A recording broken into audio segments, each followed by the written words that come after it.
শুরু হয়ে গিয়েছে এশিয়া কাপ 2025-এর ম্যাচ, যেখানে এই সিরিজে অন্যতম হাইলাইট হতে চলেছে ভারত পাকিস্তান ম্যাচ।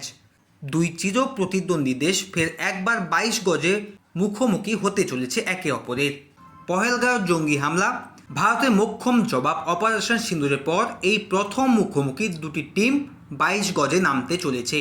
তবে এই ম্যাচ নিয়ে কম তর্ক ও বিতর্ক হচ্ছে না। ভারতের পাকিস্তানকে বয়কট করা উচিত, এমন দাবি জানিয়েছেন অনেক ক্রিকেট প্রেমী ও দেশপ্রেমী।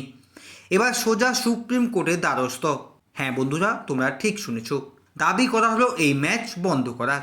14 সেপ্টেম্বর দুবাইতে হতে চলেছে ভারত পাকিস্তান ম্যাচ। তার আগেই সুপ্রিম কোর্টে একটি জনস্বার্থ মামলা দায়ের হয়।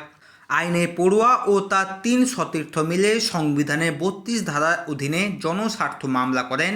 এই ম্যাচ স্থগিত করে দেওয়ার আবেদনও জানান তারা। তাদের যুক্তি ছিল, পাকিস্তান সন্ত্রাসবাদকে মদদ দেয়, সরকারের এই ম্যাচ বাতিল করে দেওয়া উচিত ইতিমধ্যেই। পহেলগাঁও জঙ্গি হামলায় যারা প্রাণ হারিয়েছিলেন তাদের কাছে নেতিবাচক বার্তা যাবে, শহীদদের পরিবারকে কষ্ট দেবে।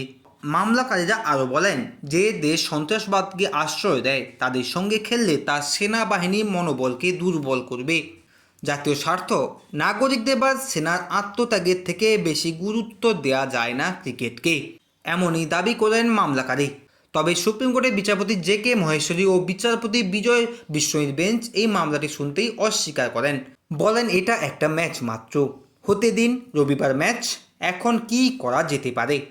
তোমরাও যদি ভারতকে মন থেকে ভালোবাসো তাহলে অবশ্যই ভিডিওটিকে লাইক করে চ্যানেলটিকে সাবস্ক্রাইব করে আমাদের পাশে থাকো। পাশাপাশি কমেন্ট বক্সে জয় হিন্দ, বন্দে মাতরম লিখে যাও।